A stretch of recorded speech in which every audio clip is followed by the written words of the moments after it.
Antes de começar, eu quero apresentar um personagem que já é conhecido por algum de vocês, ou talvez é novo para outros, no caso, que é o Dedé.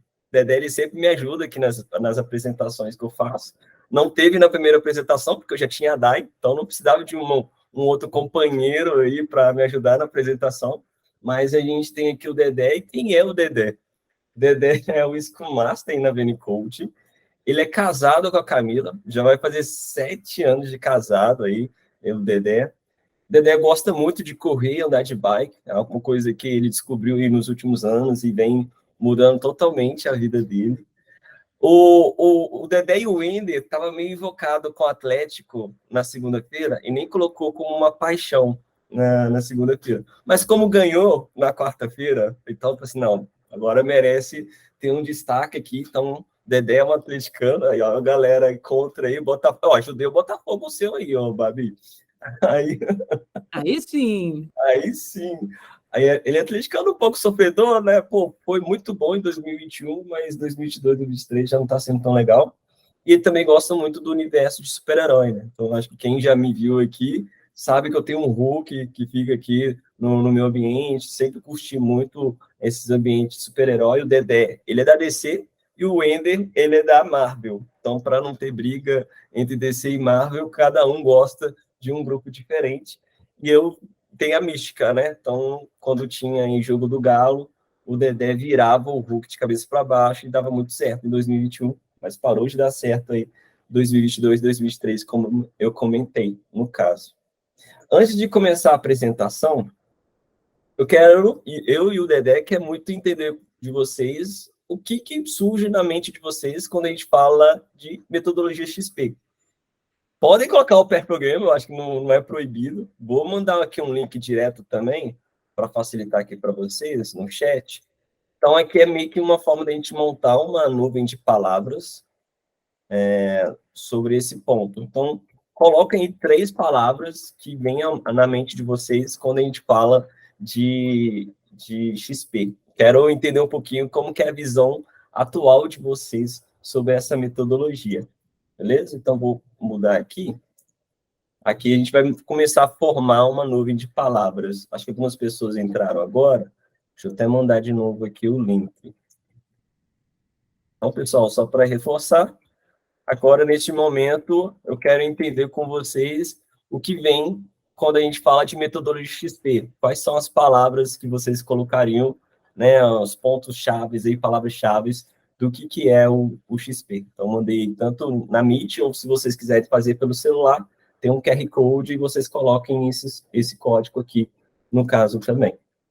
Então, já apareceu trabalhar em par, colaboração, alta qualidade de novo, vocês vão ver que é um ponto bem legal. Tem teste bacana, deve trabalhando junto, aprendendo junto. A palavra junto, vocês vão ver que vai aparecer em diversos momentos aqui dentro da apresentação.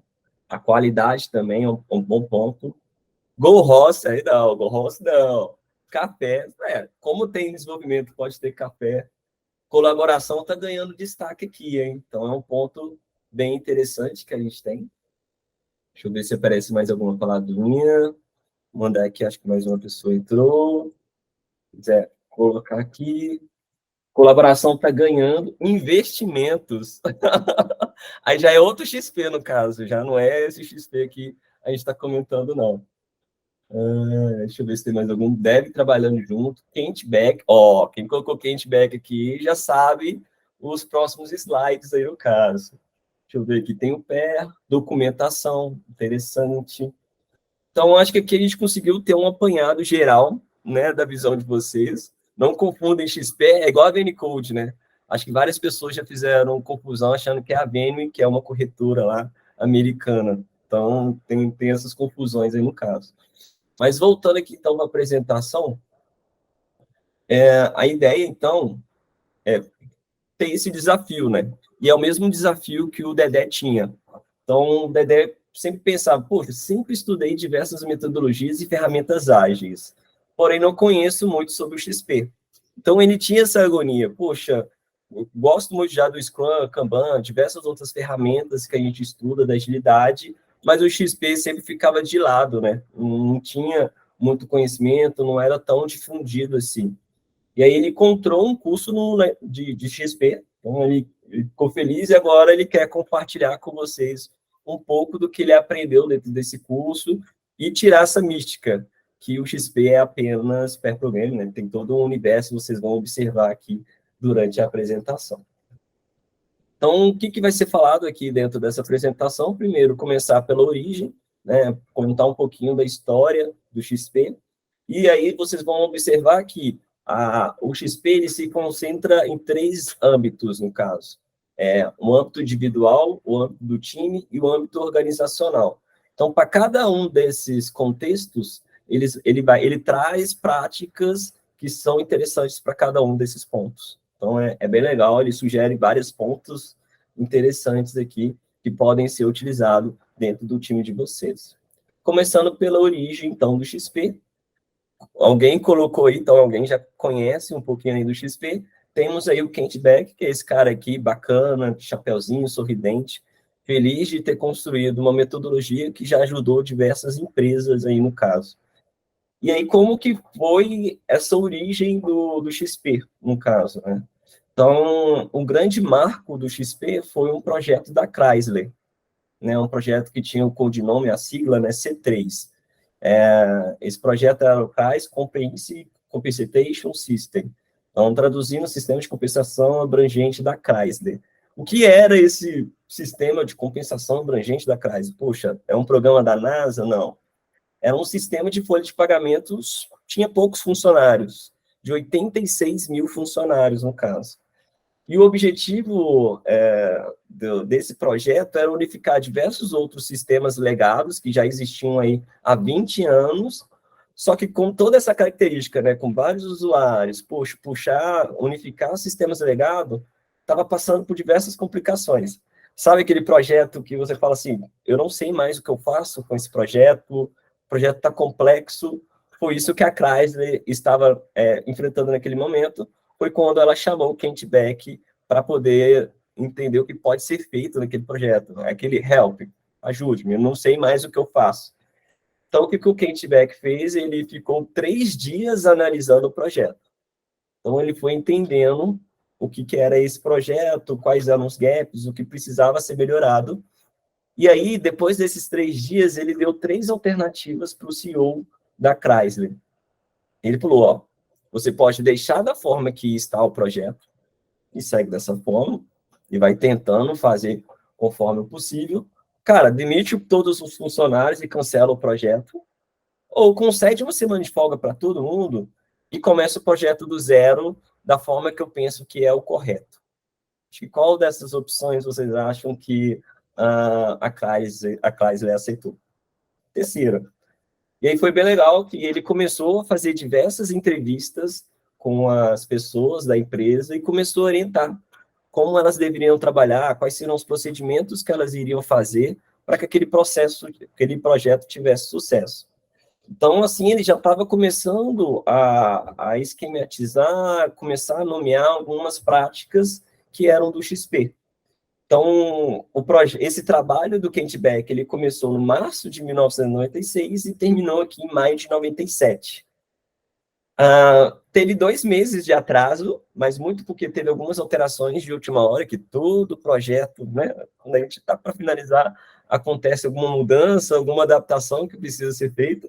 Então, mesmo o projeto aí do criador do XP teve esses pontos, mas o lançamento foi um enorme sucesso, ainda mais pelo que a gente tinha de contexto anterior. Então, ele ficou muito feliz, eu até coloquei a carinha do Kent Beck aqui, feliz, contente aí do que ele viu, do que ele conseguiu formar dentro desse projeto. Até ele mesmo coloca que o XP não nasceu nesse projeto, é um trabalho de uma década de vida dele, que ele foi pensando e trazendo prática, mas, claro, foi um grande marco aí para essa metodologia do XP. Então, passando aqui, então a ideia agora é passar pelas práticas do XP. E eu gosto muito desse desenho que foi mostrado aqui dentro do curso que eu fiz, que ele passa esses 3 contextos, né? Então, aqui mais no núcleo, a gente vai ter as práticas individuais, mais ao centro aqui, né, a gente vai ter as práticas de time, E mais no fator externo, vamos ter aqui as práticas da organização, né, da empresa como um todo. E aí, começando com programação em par. Pô, Wender, você me coloca uma apresentação que fala que XP não é apenas pair programming, você fala do pair programming? Como assim? Mas a ideia é a gente começar aqui, tirar as dúvidas do pair programming e depois passar pelas outras práticas. Então, vamos entender um pouquinho mais o que consiste essa programação em par, e aí sim, tirar esse ponto e começar com as demais práticas que a gente tem. Então, o que consiste o pair programming? De fato, como o nome diz, é ter duas pessoas trabalhando em uma mesma demanda, fazendo programação, codificando juntos.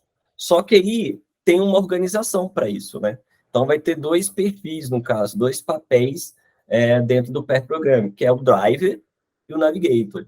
Então, o driver é quem está, de fato, como se estivesse dirigindo o carro, tem que ter essa imagem aqui do lado, ele está lá digitando, interagindo com o computador, e o navigator ele vai estar do lado, trazendo ideias, puxa, vamos fazer dessa forma, cara, isso aqui não está legal, faz dessa outra forma. Então, é uma sinergia que é criada para essa programação. É muito parecido com a imagem aqui que a gente tem à direita, né? É uma pessoa que está dirigindo, e uma outra pessoa está guiando. Cara, vira ali à esquerda, não, mantém reto. Não, ó, aqui vai mais devagar que aqui tem alguns buracos. Ó, cuidado com o quebra-mola ali na frente. Essa função, muitas vezes, é feita pelas nossas esposas, né? Minha esposa, ela é craque nisso. Eu falo que ela é meu Waze. Então, ela sempre está me guiando, eu não decoro nenhum caminho. E aí ela vai falar, vira direita, vira esquerda. Então, ela é na minha navigator aí, no caso. Então, é muito essa sintonia que a gente tem para que, de fato, a gente consiga desenvolver as demandas. Tá, mas como que, de fato, eu implemento isso no ambiente profissional, dentro de um projeto? Então, essa questão do Navigator e do Drive, ele precisa ter uma rotação. E aí tem até, né, um conceito de você, talvez, fazer essa rotação entre os pares entre 7 a 20 minutos, muito usando como base a técnica de Pomodoro. Então, para não ficar aquele ponto da pessoa cansar, né, perder o foco no que está sendo feito, fazer essa troca, ter um momento de pausa, usar um pouquinho dos conceitos do Pomodoro ajuda muito dentro aí do pair programming. Tem aqui um conceito que é o MPA, né, que é o Move People Around, né, é de fato os pares serem trocados, né, é como se fosse a dança da cadeira mesmo. Então, estou eu aqui com a Denise, depois vamos trocar, e vai ser eu e a Babi depois, para fazer o pair programming. Essa troca também ela é muito importante, porque senão eu vou ficar sempre lá com a Denise, a gente vai ficar viciado, a gente já vai fazer sempre a mesma coisa. Então, essa troca de perfil que vai conseguir captar muito dos benefícios que a gente tem aí do pair programming. Então, aí entra muito nesse ponto, né? A mistura de perfis de pares, ela é fundamental. Então, todo mundo tem ideia, pô, eu tenho um júnior aqui, para desenvolver esse júnior, eu vou sempre colocar um sênior com ele. Cara, mas muitas vezes o júnior vai trazer pontos muito importantes para o sênior, né? Todo mundo tem a contribuir, mesmo que não tenha tanta experiência, mesmo que não tenha tanto conhecimento como uma outra pessoa. Então, essa mistura de perfis, ela é muito importante para que isso dê certo. E é legal, é interessante ter um gerenciamento dessa troca de pares, né? Então, poxa, trabalhar uma tabelinha, algo mais visual, talvez até mesmo um algoritmo que vai fazer essa troca dos perfis, né? Essa troca aí dos pares dentro do pair programming. Tá, Wade, você me passou tudo isso, mas isso aqui tem benefício mesmo? Qual que é o benefício de eu colocar duas pessoas para atuar na mesma demanda? Tem uma pesquisa que foi feita, né, do pair programming que conseguiu observar alguns benefícios, né? O primeiro dele é que ele ativa o estado de flow de uma forma mais fácil. Então, é muito mais simples você conseguir entrar no flow quando uma outra pessoa do seu lado está te ajudando, está te orientando, está entendendo junto com você aquela demanda. Então, fica mais fácil essa condução do flow. O processo produtivo fica 15% mais lento. Aí você me fala, pô, Ender, como você me coloca isso como benefício? Uma coisa que fica 15% mais lento, mas é aí que está a parte do contraintuitivo do pair programming, né? Se a gente for pegar de fato a lógica, poxa, eu estou deixando que cada um fique com uma demanda e duas pessoas vão ficar somente com uma. Se a gente for pegar pela lógica, seria 50% mais lento que a gente teria. Mas, na verdade, essa pesquisa traz que seriam 15% e não 50%. Então, já é um grande benefício aqui, que não é uma redução literal aí de 50% da velocidade do time. Mas, poxa, 15% mais lento, isso me marcou muito. Qual que é os outros benefícios que a gente tem? Poxa, você vai conseguir ter uma redução de 15% em média da quantidade de bugs. Porque com essas duas pessoas, né, analisando, entendendo, a chance, né, de talvez provocar um erro, ela é diminuída. O outro ponto é que você cria menos código. E a média que a pesquisa trouxe foi 20%. Então, você vai ter uma quantidade menor de código, tem que ter uma certa relação com a quantidade de bugs. Quanto mais código você faz, maior a probabilidade de você ter mais bugs dentro do seu sistema. Outro ponto que é muito legal e até anda junto com essa questão do estado de flow é você reduz a distração, como rede social, ou sei lá, olhar alguma outra coisa, olhar alguma mensagem. De fato, como você está com duas pessoas, né, você está dividindo essa responsabilidade, você de fato resiste a mais às distrações que a gente tem no nosso dia a dia. Ele reduz o IP, então, poxa, em vez de eu ter uma equipe de, sei lá, 4 desenvolvedores, então, em vez de eu ter um IP de 4 cards, eu vou ter 2. E a gente sabe que no meio da metodologias ágeis, né, quando a gente reduz o IP, a gente se mantém uma mesma velocidade, a gente aumenta o nosso throughput. Então, a gente reduz o IP, que é o Work in Progress, né, a quantidade de trabalho que ali está em desenvolvimento, e assim a gente aumenta o nosso throughput, que é a quantidade de cards finalizado em um determinado período. Então, esses são os benefícios que a gente tem dentro do pair program. Belezinha? Agora sim, vamos passar para os demais pontos aí. Agora vamos entender um pouquinho mais o que o XP traz de boas práticas. E o primeiro é o desenvolvimento orientado para o teste, e aí eu entro o nosso famoso TDD. Né? Acho que algum de vocês deve conhecer essa metodologia também. Ele consiste muito em o desenvolvedor pensar primeiro no teste antes de começar a desenvolver. Então, primeiro ele vai escrever um teste, que no caso ele vai falhar, porque não tem o código, né, para fazer o teste, mas ele vai colocar ali o que ele espera do desenvolvimento que ele vai fazer mais para frente. Então, beleza, escreve esse teste vai falhar. Depois, ele vai fazer o desenvolvimento de uma forma que aquele teste ele passe. Então, vai desenvolver, pô, passou, beleza, agora eu consigo avançar. Mas muitas vezes, quando a gente faz um código pela primeira vez, a gente não faz da melhor forma. E daí, então, aí surge a outra etapa de fazer o refactor. Então, como é que eu posso otimizar esse código que eu fiz e ter a certeza que também eu não estou mudando o resultado? Aí que é o interessante do TDD, porque vou ter lá o teste certificando que o resultado esperado não foi alterado com a minha refatoração. Então, a pessoa fica mais segura de poder melhorar o código fazendo dessa forma. Então, essa é uma das boas práticas aí que a gente tem do XP. E ainda nesse ponto de ser orientado a teste automatizado, eu vi esse gráfico que eu achei muito interessante, no caso. Que aí é que quando que eu posso, de fato, fazer teste automatizado ou teste manual?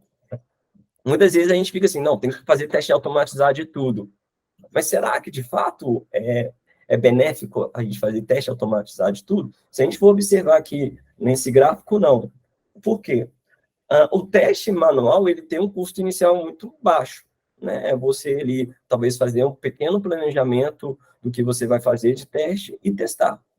Já o custo inicial do teste automatizado é maior, porque você vai ter que elaborar um código, fazer um script, tudo para que aquele teste automatizado seja implementado de fato.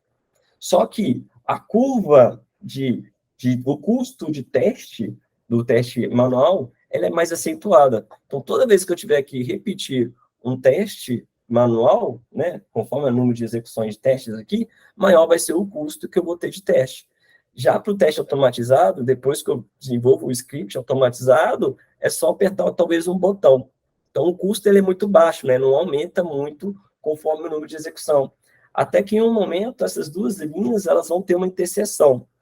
Aqui, esse é o momento que de fato faz sentido a gente ter teste automatizado para uma determinada demanda. Então, traduzindo aqui, funcionalidades que são testadas diversas vezes, né, repetidas vezes, elas são as candidatas a serem teste automatizado. Se tiver alguma funcionalidade, algum teste que você faz uma vez ou outra, não compensa fazer o teste automatizado dela. Então, acho que esse é um ponto que eu gostei muito desse gráfico aqui, traduz muito esse pensamento. Passando para o próximo ponto, uma outra boa prática que o XP traz é o design simples. E aí ele traz 3 siglas aqui, tem até umas siglas que vem com um palavreado meio forte, mas é muito para chamar a atenção da importância do design simples. Primeiro é You Want Gonna Need It, então é a sigla YANG. Então, você não vai precisar disso. Então, o que isso quer dizer? Muitas das vezes, quando a gente está desenvolvendo uma funcionalidade, a gente fica tentado a colocar coisas que talvez para aquele momento não precisa. Ah, não, vou colocar isso aqui vai deixar o meu código mais legal, não, esse aqui talvez o cliente vai precisar depois, vou criar essa classe, esse método, esse processo aqui, porque talvez depois vai ser utilizado. Mas aí tem que resistir a isso, no caso, né? Acho que é deixar de lado e, de fato, desenvolver somente o que é necessário, somente o que foi colocado dentro daquela user story, né? Não tente inventar coisas que você acha que vai fazer, talvez você vai estar deixando o seu código mais complexo. E não vai estar simples, né? Não vai estar seguindo o conceito de design simples. Outro ponto é a abreviação, né, KISS, que aí é o que eu falo, tem um linguajar mais bruto aí no caso, se a gente for colocar dessa forma, é Keep It Simple, Stupid. Então, pô, tá até te xingando, você é um idiota, deixa isso simples no caso, né? Mas mantenha isso simples. A criatividade, ela poderia ser dessa forma, hein, pô, vou falar para mudar aqui, né, mas o ponto que quer colocar aqui, a criatividade ela é legal, mas talvez a criatividade para nomear classe, método, qualquer outra coisa dentro do código, variáveis, não é interessante. Você tem que deixar de uma forma que qualquer pessoa que vai ler aquele código entenda de fato qual que é a função daquele código, o que ele está fazendo. Então, pô, tem gente que coloca variáveis com os nomes mais esquisitos, ou muitas das vezes foge do padrão, né? O padrão, nesse momento, ele é muito importante. Então, seguir um padrão definido de como colocar as variáveis, os métodos e classes, ajuda muito a você deixar o seu código simples. Então, evite criatividades, colocar nomes diferentes que dificultam a compreensão do código. Então, esse é um ponto bem legal. E aí tem um outro, que é o dry. O que é esse dry? É don't repeat yourself. Eu gosto até dessa imagem, que ela é meio paradoxal, se a gente for pensar. Que fala que eu não vou repetir a mim mesmo, eu não vou repetir a mim mesmo. Mas ele está escrevendo várias vezes que eu não vai repetir. Esse é um ponto bem legal. Mas aqui entra muito no conceito de código também, é de você não duplicar código, né? Então, tem uma funcionalidade lá numa outra parte do sistema, e eu vou lá, copio e coloco em uma outra parte. Você duplicou o código, gerou complexidade, se precisar mudar algo dentro desse trecho de código, você vai ter que talvez corrigir em 2 lugares diferentes. Aí que entra muito o design pattern, né? Esses padrões de projeto, é você usar classe, usar herança, interface, classe abstrata. Aí os desenvolvedores aí de plantão vão saber muito mais do que eu. Então, é tentador, muitas das vezes é muito simples, né? Você dá um copiar e colar, tal, você já vai conseguir fazer o sistema funcionar, mas para manutenção depois disso fica muito complexo. Então, sempre preocupe em não repetir o mesmo código, né? Então, aqui ele até coloca que a repetição é a raiz de todo software mau. Então, é bem pesado para esses pontos, mas, de fato, para deixar esse design bem simples. E aí, como implementar esse design simples, né?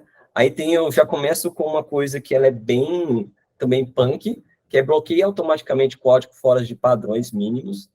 Tem diversas ferramentas que possibilita isso, né? Pô, isso aqui está fora do padrão, você não pode fazer o merge disso, você não pode fazer a integração disso. Pode ser dessa forma, mas também você tem diversas outras formas de fazer, que é utilizar ferramentas de análise estática de código. Uma grande referência que a gente tem é o SonarQube, né, que é um ponto bem legal. Usar IDE plugin, Sonalint também é uma ferramenta que faz essa análise para entender se de fato o código está simples. Colocar o design simples como valor do time, né? Então, sempre provocar o time de sempre estar procurando desenvolver o design simples. No CR, procurar sempre apontar pontos, coisa que eu acho que ficou complexo, dá para fazer de uma forma mais simples, incentivar refatorações. E muitas das vezes a gente não tem tempo, né, de fazer o melhor código, chega a pressão do cliente, a gente precisa entregar aquilo ali funcionando, e muitas vezes a qualidade dentro do código fica um pouquinho de lado. Então, registra isso como uma dívida técnica e comprometa de fato, no momento que, assim que puder, resolver essa dívida técnica. Dívida é dívida, não podemos deixar acumular, no caso. Então, é um outro ponto que a gente tem aí dentro do XP, que é esse mapeamento das dívidas técnicas que a gente tem ao longo do projeto. Então, aqui eu falei do design simples, passando para uma próxima atividade, que é um pouco parecida, complementar com o que eu falei, é a refatoração. Refatoração é muito importante, né? É sempre você melhorar o seu código sem alterar a funcionalidade dele. Então, muitas vezes a gente pensa, pô, o cara está refatorando, pô, ele está corrigindo bug. Não. Na verdade, ele está melhorando o código para facilitar uma manutenção posterior.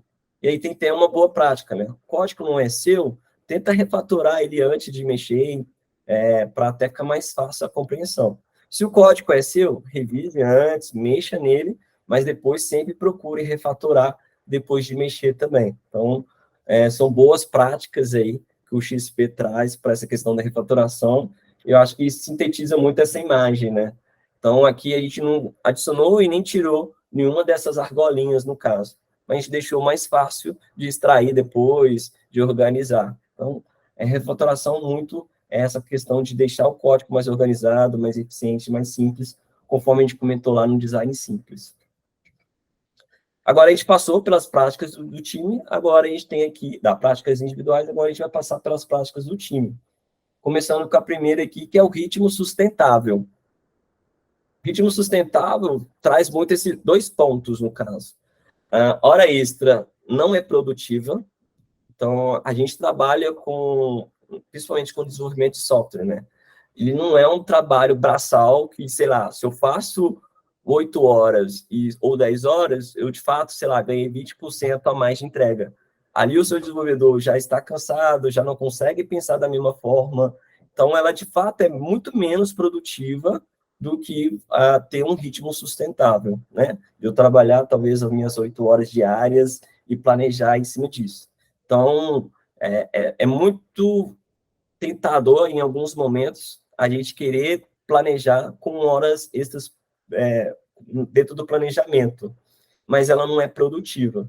E aí ela só pode ser utilizada como se fosse o último caso, tem uma crise, beleza, acorda com o seu desenvolvedor, mas não faça da hora extra uma rotina. Aí, de fato, né, várias implicações podem acontecer depois com esse excesso de hora extra, no caso. Um outro ponto é sempre bom deixar um tempo disponível do time. Quando eu comecei como Scrum Master, quando um desenvolvedor chegava para mim, eu estou sem atividade, eu pirava. Nossa, eu tenho que deixar esse cara ocupado, ele não pode ficar sem atividade. Eu estou talvez deixando a organização perder dinheiro. Pô, esse cara aqui, ele está sem fazer nada neste momento. Acho que com o passar do tempo, mudei esse pensamento que eu tinha, que é interessante ter esse tempo sem atividade, né? Não alocar 100% do tempo do time para desenvolver as demandas. Por quê? Quando a pessoa ela tem um momento um pouco mais disponível, ela consegue pensar em outras formas de trabalhar, ela consegue organizar o seu trabalho, ela consegue, talvez, atuar nas dívidas técnicas, no caso, ela consegue, talvez, pensar em automações de processos repetitivos ou estabelecer padrão, template. Muitas vezes, quando eu tinha um momento vago, é de fato que eu tive as minhas grandes ideias, que eu trouxe novas iniciativas aqui para o projeto. Então, acho que esse é um ponto muito interessante, né? A gente acha, muitas das vezes, que somos máquina, né? Então, tem que trabalhar 100%. Mas não somos máquinas, né? Somos seres humanos, somos pessoas criativas, que precisam de tempo para pensar. Então, o ritmo sustentável prega muito isso, né? de fato, a gente conseguir trabalhar de uma forma que fique sustentável ao longo tempo, né? Pode ser que a gente vai conseguir fazer uma entrega aqui neste momento, mas ela não é factível ao longo prazo. Então, esse é um ponto muito interessante aí. Temos aqui propriedade coletiva do código. É uma outra prática que tem dentro do XP. Então, aí tem essa frase que ela é bem emblemática, né? Incentivar todos a contribuir com novas ideias para todos os segmentos do projeto. Qualquer desenvolvedor pode alterar qualquer linha de código para adicionar funcionalidade, corrigir bugs, melhorar design ou refatorar. Ninguém se torna um gargalo para mudanças. Então, aqui que entra um ponto, né? Já teve algumas metodologias que pregavam que o código seria só do time. Outros times não poderiam interagir com aquele código, no caso. Só que isso acaba criando um gargalo, né? Dificulta muito o compartilhamento de conhecimento, trazer novas visões, novas ideias, novas práticas, no caso. Então, é muito interessante ter esse compartilhamento de código. Só que, para isso acontecer, precisa de uma mudança de mindset, né? Eu falo muito que diversos pontos das práticas aqui só darão certo se a gente tiver mudança de cultura. E quais são os comportamentos esperados para que, de fato, a gente tenha implementado propriedade coletiva do código? As pessoas precisam ter abertura para opinar, né? Então, aquela cultura, de fato, de um feedback, viu o seu código aqui, cara, por que você não faz dessa outra forma aqui? Talvez fique mais interessante. Essa cultura de feedback é muito valiosa. Se mostrar vulnerável, então, muitas vezes a pessoa aqui está com o código, não sabe o que fazer mais daquele código, mas ela tem aquele receio de se mostrar vulnerável. Não, se mostra vulnerável. Cara, me ajuda nisso aqui. Cara, eu sei que você já fez dessa forma, porque eu vi seu código. Você me mostra como eu posso implementar dessa forma aqui também no meu sistema? Isso é muito interessante. Ter a cultura de ensinar. Quantas pessoas acham que reter conhecimento é interessante? Cara, ensinar você aprende muito mais, né? Eu falo que eu gosto de ensinar porque aí que eu aprendo mais, né? Preparar toda essa apresentação me fez recordar do curso que eu fiz lá em março. Então, esse é um ponto muito interessante. A comunicação ganha um peso ainda maior, né? De você conseguir, de fato, comunicar às pessoas esses pontos dentro do código. O respeito é muito importante. É muito diferente você chegar para uma pessoa, esse código aqui não está valendo nada. Ou, cara, por que a gente não faz o código dessa forma? Eu queria entender por que você pensou quando você construiu isso. O respeito é um grande ponto aqui dentro dos comportamentos esperados, e claro, ser ensinável, né? Muitas das vezes eu falo, poxa, principalmente quando a pessoa chega no nível sênior, chega a ser um especialista dentro de uma área, ele fica um pouquinho mais irredutível de aprender com as pessoas com menos experiências. Mas quantas vezes a gente aprende com pessoas que talvez nem têm conhecimento ou têm pouco conhecimento da sua área de expertise? Então, seja ensinável, escute mais, né? Acho que esse é um ponto bem interessante para essa questão da propriedade coletiva, não só para a propriedade coletiva, para de fato ter um time coeso, no caso. Passando para o próximo ponto, é o padrão de código. Padrão de código não é você sempre fazer o mesmo código, é você padronizar de fato a estrutura daquele código. A gente tem um grande padrão na nossa vida, que são os padrões de cores, no caso. Essa imagem, ela é angustiante se a gente for ver ela. Porque você lê amarelo, a primeira coisa que vem na sua mente é amarelo. Mas quando você vê, está aqui verde. Então, isso acaba dificultando a compreensão, no caso.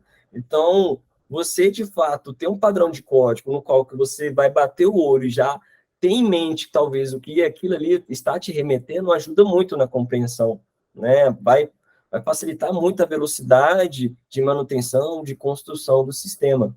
Então, se ater muito ao padrão de código, de definir um padrão de código onde que todos consigam, de fato, caminhar de uma forma mais simples, é muito bom. Aí, ó, o Giovanni fica triste aí, ó, muda o padrão, definiu, toda variável que remete a campo começa com C, e, toda a variável que tem relação com o banco de dados começa com BD. Aí o cara vai e não segue essa prática, esse sistema, e dificulta depois a compreensão do código. Então, é sempre bom, né, ter esse cuidado dentro dos padrões de código também, é que essa imagem até difícil de ler, né? A gente fica com a mente até meio perturbada aqui no caso, né? Então, o padrão de código ele tem muito a sua importância. Outro ponto dentro do time, das práticas do time, é a integração contínua. É um ponto que cada vez mais vem ganhando relevância dentro do desenvolvimento de software. E agora a gente tem, né, a figura do DevOps, né, que é essa pessoa que vai criar diversos mecanismos para que isso aconteça. Mas o que é integração contínua, né? É, de fato, desenvolvedores integrando o código em um repositório compartilhado várias vezes ao dia. Então, tipo assim, tem muita gente que fala, pô, eu tenho integração contínua. Tá, quantas vezes os seus desenvolvedores entregam o código no dia? Não, a gente faz, sei lá, uma vez por dia, ou uma vez a 2, 3 dias. Cara, já não é mais integração contínua. Não é contínua, como o próprio nome diz. Então, é preciso ter esse mecanismo de sempre estar integrando com um repositório compartilhado, lá, que temos aí diversos dentro do mercado. E aí, o mais importante da integração contínua é que cada vez que tem um envio do repositório remoto, é feita uma validação de forma automática se de fato aquele código está pronto, se ele tem qualidade, se ele atende os requisitos mínimos, no caso, né? E aí é bem legal que isso propicia ao fail fast, né? Você errar rápido. Então, tem aqui o meu código, mandei ele para o repositório, vou fazer um teste dele, e esse teste já vai me dar um feedback bem rápido. Ó, tem um erro aqui que você está implementando dentro do nosso sistema. Pô, isso aqui está fugindo fora do padrão que a gente instituiu. Esse feedback rápido ajuda muito, né, no desenvolvimento. Então, quando você tem um feedback lento da pipeline, já também você não tem uma integração contínua. E aí a integração contínua ajuda muito você conseguir maximizar a efetividade das pessoas desenvolvedoras, conforme eu disse, né? Cada vez que você conseguir fazer essa integração mais rápida, os merges vão ser menores, os possíveis conflitos de códigos também serão potencialmente menores. Então, tem diversas vantagens de você implementar aqui a integração contínua dentro do time. Então, esse é um ponto bem interessante, uma prática de time que o XP traz para a gente. Tem aqui uma prática que é metáfora. Pô, ainda, do nada aqui vai vir metáfora. O que isso tem a ver com desenvolvimento de código? Vocês vão entender aqui agora. Eu até trouxe essa tirinha, quando eu vi, eu achei ela muito legal. E ela vai traduzir muito o que é metáfora, né? Vocês devem ter escutado metáfora na aula de português da 5ª série, sei lá, que é uma figura de linguagem, não sei se todo mundo lembra. Mas aqui eu acho que essa tirinha vai ajudar muito nesse ponto. Aqui tá uma mulher, eu acho que deve ser namorada ou esposa do cara, do Armando, e aí ela fala, acorda, Armando, você não sabe que o amor é como uma flor? Se não for regada e bem cuidada, ela murcha e morre. Armando não entendeu nada que ela falou. Aí ela fala, pô, tem que falar de um jeito que ele entenda. Creio que o Armando gosta muito de carro. Aí ela fala, o amor é como um motor de carro, Armando. Se não trocar o óleo e não cuidar da mecânica, uma hora ele não funciona mais. Aí sim ele entendeu. Então, o que significa metáfora? Metáfora é, de fato, você conseguir estabelecer um vocabulário entre o time e o cliente que seja compreensível para os dois. Ainda mais o Edu, eu já entrei em diversas reuniões que o desenvolvedor começa a falar os termos que eu fico assim, tá bom, beleza. E passa aqueles termos técnicos que eu não entendo nada. Então, para conseguir, de fato, ter uma comunicação assertiva, é legal a gente ter essa figura de linguagem, trazer aspectos que facilitam essa compreensão. Aqui eu até coloquei alguns exemplos, né? Pô, dívida técnica. Então, pô, eu preciso arrumar isso aqui depois. Bala de prata. Pô, esse aqui é o que vai resolver o nosso problema. Código macarrônico. Esse código aqui nosso está muito macarrônico. Em vez de falar, esse código está com alta complexidade, está com complexidade, sei lá, não sei das contas. Isso ajuda muito na compreensão, né? Acho que um dos grandes desafios da comunicação é ser entendível para duas partes. E aí o uso de metáfora é muito importante. E a gente usa muito uma metáfora que a gente nem sabia que era, que é o user story. O user story é uma grande metáfora, no qual o cliente vai bater o olho aqui e vai entender, o time vai bater o olho aqui e vai entender, Scrum Master, PO, todo mundo aqui consegue compreender uma estrutura de user stories. Que é, poxa, eu vou colocar como persona eu quero para aqui. Traduz de uma forma muito simples o objetivo daquela demanda. E aqui você enumera os critérios de aceite. Então, é uma grande metáfora que a gente tem, Então, sempre que possível, procurem, né, trazer metáforas, né? Então, principalmente aí, desenvolvedores, quando estiver comentando algo, tenta trazer isso de uma forma simples, de um jeito que aquele público-alvo de vocês entendam, né? Acho que toda a comunicação tem que ser sempre pensada para quem ela está sendo dirigida. E a metáfora ajuda muito nesse ponto. E aí a gente acabou aqui as práticas do time, passando agora para práticas da organização. A gente vai entrar aqui com a equipe integrada. Então, aqui, a ideia da equipe integrada tem que ter uma frase bonitinha aqui, que tenhamos uma equipe totalmente integrada rumo ao mesmo objetivo. Tá bom, Ender, isso é muito óbvio, todo mundo sabe disso. O que tem diferente que o XP tem para me passar? Um bom ponto que eu achei legal aqui quando eu fiz esse curso, o Dedé também gostou muito, é que o time não é somente o Dev Team, PO e SM. O cliente faz parte do time também.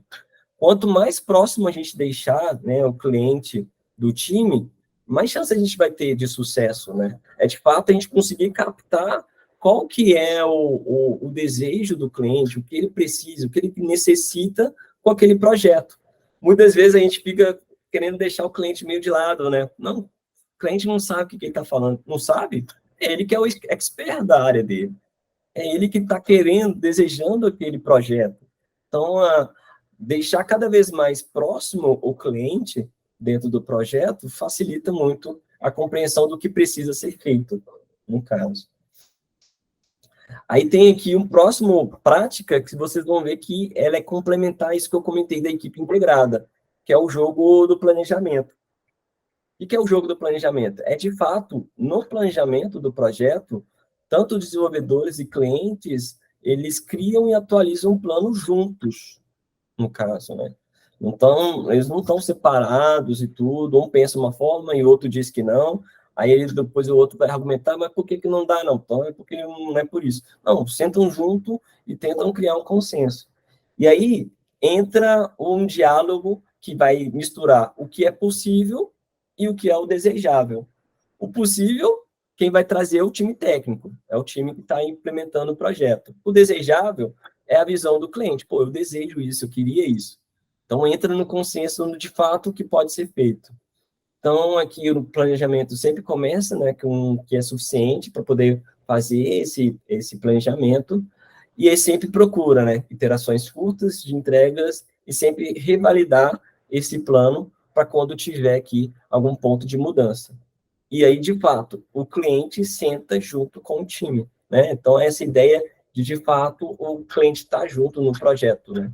Não é tipo chegar depois que o projeto falhou, ó, vocês falharam. Ah, mas você não me passou isso. Não, de fato, nós falhamos e entendeu o que aconteceu dentro dessa falha. Se não tivermos sucesso também, olha, fizemos um bom trabalho junto. E aí eu acho que entra esse ponto do planejamento, que aí tem focos diferentes para esse público, né? Então, as pessoas da área de negócio vai trazer muito qual que é o escopo que eles desejam, quais são as prioridades dentro desse escopo, como vão ser compostas as versões, no caso. Então, pô, a primeira versão seria fundamental a gente ir com essa funcionalidade, que aí eu tenho aqui um diferencial dentro do mercado. E aí as datas de entrega, né? Então, pô, tem essa data importante, que eu vou ter tal evento, vou ter tal marco dentro do mercado. E as pessoas da área técnica, elas trazem quais são as estimativas, quais são as consequências, né? Pô, se a gente fizer dessa forma, temos tais consequências. Se a gente fizer dessa outra forma, teremos essas outras consequências. E trazer um processo, ó, para desenvolver isso, vamos fazer isso, isso, isso, e a gente vai conseguir chegar dentro do que é planejado. Então, unindo essas duas visões, o planejamento ele sai muito mais solidificado no caso. Aqui a gente tem os testes do cliente, também é fundamental, né, essa validação do cliente. Então, de fato, colocar o cliente dentro da equipe. E aí aqui a gente tem, quando a gente fala de teste de cliente, a gente remete ao BDD. O que consiste o BDD, né? Então, a gente vai ter a escrita de um cenário, muitas das vezes até mesmo o cliente que escreve esse cenário, no caso. Então, é uma linguagem que todo o time vai entender, igual eu comentei lá da Usa Stories. A gente executa esse cenário, no caso.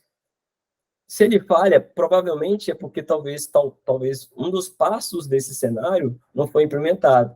Então, a gente faz a implementação desse cenário. Aí, o legal é que a implementação do cenário do BDD, ele utiliza conceitos do TDD, que é, de fato, você vai escrever primeiro um teste que vai falhar, né? Um passo que vai falhar, depois você vai fazer de uma forma que aquele teste ele passe, e depois você refatora. Então, o mesmo ciclo que a gente tem no TDD está aqui.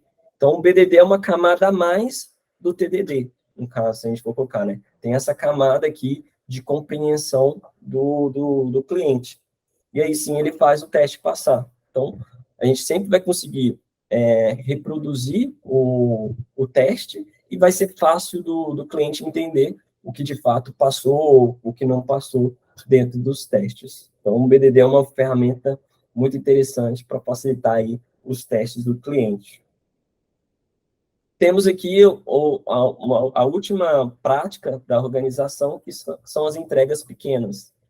Então, se a gente for colocar aqui, diversos grandes produtos que a gente tem hoje, eles começaram com pequenas entregas. O Facebook, ele começou dentro das universidades. Então, primeiro começou lá dentro da universidade do Mark Zuckerberg.